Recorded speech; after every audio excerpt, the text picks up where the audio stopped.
اللہ کے ایک مقرب اور مقبول بندے سیدی و مرشدی سلطان العارفین حضرت سائیں ٹکا سرکار قادری قلندری رحمۃ اللہ علیہ کے عرس مبارک کی ڈالی سجنے کی اس تقریب میں یہاں تشریف فرما ہوئے ہیں۔ جس طرح کل رات کو میں نے کہا تھا کہ یہ ڈالی علامتی ڈالی ہوتی ہے، حقیقی طور پہ یہ اللہ اور اس کے رسول صلی اللہ علیہ وآلہ وسلم کا ذکر ہوتا ہے جو ہم صاحب مزار کی بارگاہ میں پیش فرماتے ہیں اور ان کی توجہات ہماری طرف مبذول ہو جاتی ہے۔ آج بھی ہم اسی سلسلے میں یہاں جمع ہوئے ہیں اور میں اللہ کے ولی کا یہ فیض دیکھ رہا ہوں کہ آج ان 4 دنوں میں چوتھا پروگرام اس کاکڑائی میں ہو رہا ہے، اور کامل ولی کی نشانی یہی ہوتی ہے کہ اس کا فیض صدیوں تک چلتا رہتا ہے۔ 101 سال ہو گیا اس ڈالی کی تقریب کو یہاں سے جاتے ہوئے اس عرس کی محفل کو، اور 101 سال میں کوئی بندہ یہ نہیں کہہ سکتا کہ 1 سال بھی مس ہوا ہو یہ پروگرام اسی طرح جاری و ساری رہتا ہے۔ تو صوفیاء فرماتے ہیں کہ کرامت سے بڑھ کر استقامت ہوتی ہے، اور یہ 101 سال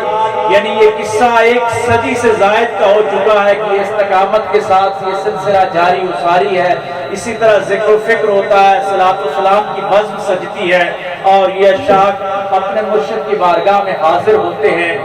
ہم دیکھتے ہیں کہ ولی ہوتا کیا ہے، ولی بنتا کیسے ہے، اور ولیوں کے ایام منائے کیوں جاتے ہیں۔ تو ہم قرآنی فلسفے سے اگر دیکھیں تو آپ سب اللہ تبارک و تعالی ہم میں سے اکثر لوگ حج اور عمرے کے لیے گئے، اور جو نہیں گئے اللہ سب کو وہاں ان مقدس مقامات پہ لے جائے کہ عمرہ کریں یا حج۔ جب ہم عمرہ کرتے ہیں تو 7 چکر صفا و مروہ کی پہاڑیوں کے درمیان لگائے جاتے ہیں، اور یہ جو لگانے والی مائی تھی وہ اللہ کی نبی نہیں تھی بلکہ ایک نبی کی بیوی تھی اور ایک نبی کی والدہ تھی، اور حقیقت میں وہ اللہ کی ولیہ تھی، اور اللہ کی ولیہ کی ادا اللہ کو اتنی پسند آئی کہ قیامت تک کے لیے اپنے نبیوں کو بھی کہا کہ آپ یہاں جب آؤ گے تو صفا و مروہ میں میری ایک ولیہ کی یاد میں دوڑو گے۔ اب عقل تو یہی کہتی ہے کہ وہ اسماعیل علیہ السلام کی پیاس کی وجہ سے وہاں پہ دوڑی تھی، تو بعد والوں پہ دوڑنے کا کیا ہے کہ اسی انداز کے ساتھ دوڑنا ہے۔ جہاں پہ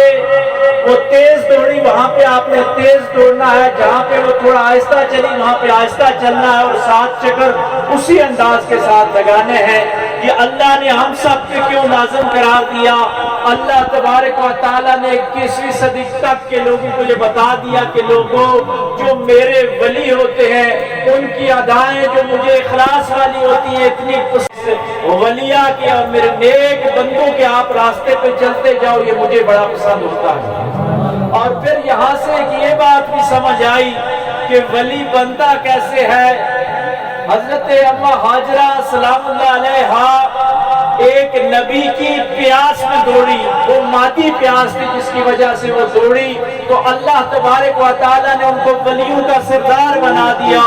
اور آج ہم اگر اپنے نبی صلی اللہ علیہ وآلہ وسلم کی روحانی پیاس میں دوڑیں تو اللہ تبارک و تعالیٰ ہمیں اللہ اپنا ولی بنا دیتا ہے۔ یہ سائیں ٹکا سرکار رحمۃ اللہ علیہ جن کا نام رب علی تھا اور المعروف ٹکا سرکار ان کو کہتے تھے کہ یہ حضور علیہ السلام کی روحانی پیاس میں اتنا دوڑے کہ اللہ تبارک و تعالیٰ نے وہ سلطان العارفین بنا دیا۔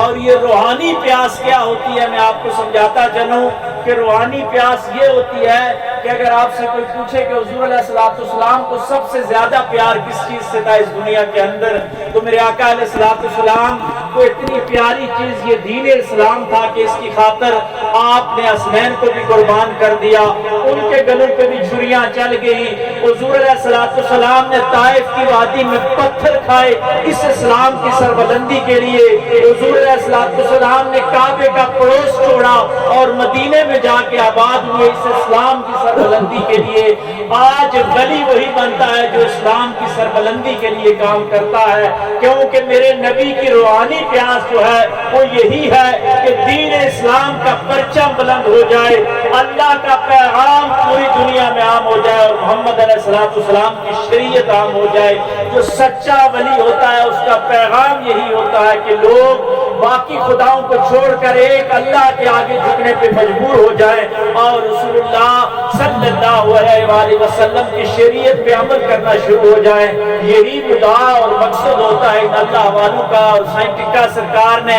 اپنی زندگی میں ہمیں یہ سکھا دیا کہ 40-42 سال کی زندگی وہ حضور علیہ السلام کی مشن کی خاطر دوڑتے رہے. کبھی کھلبٹ میں تو کبھی کہوٹا میں تو کبھی کس جگہ اور کبھی کس جگہ جا کے آپ نے اور اللہ اور اس کے رسول صلی اللہ علیہ وآلہ وسلم کی یہ مرکز قائم کیے. تو آج صدیاں ایک صدی گزرنے کے بعد اللہ تبارک و تعالی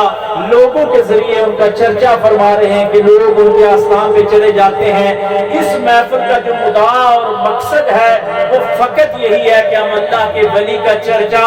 اس لیے کریں کہ انہوں نے اللہ کے دین کی سربلندی کی ہے اور پھر ان کو اللہ تبارک و تعالیٰ یہ انعام دے دیتا ہے کہ ان کی دعائیں قبول ہونا شروع ہو جاتی ہیں. کیونکہ اللہ فرماتا ہے کہ میں ان کی زبان بن جاتا ہوں جس سے یہ بات کرتے ہیں, میں ان کے ہاتھ بن جاتا ہوں جس سے یہ کام کرتے ہیں, میں ان کے پاؤں بن جاتا ہوں جس سے یہ چلتے ہیں. حقیقی معنوں میں یہ وہ لوگ ہیں جو اللہ تبارک و تعالی